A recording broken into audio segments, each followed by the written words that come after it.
السلام عليكم ورحمة الله وبركاته. هقول لك ان شاء الله النهاردة في اقل من دقيقة وبطريقة سهلة وبسيطة خالص ازاي تعرف باسورد شبكة الواي فاي اللي انت متصل بيها. لو انت شغال على ويندوز 11 وكنت متصل بشبكة الواي فاي ومش عارف الرقم السري بتاع الشبكة اللي انت متصل بيها، هقول لك النهاردة الطريقة البسيطة والسهلة خالص ازاي تعرف بيها باسورد شبكة الواي فاي اللي انت متصل بيها.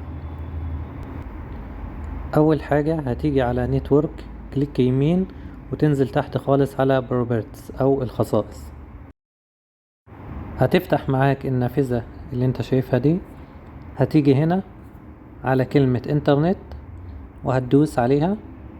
هتفتح معاك النافذة دي، هتنزل على كلمة وايرلس وتدوس عليها كليك.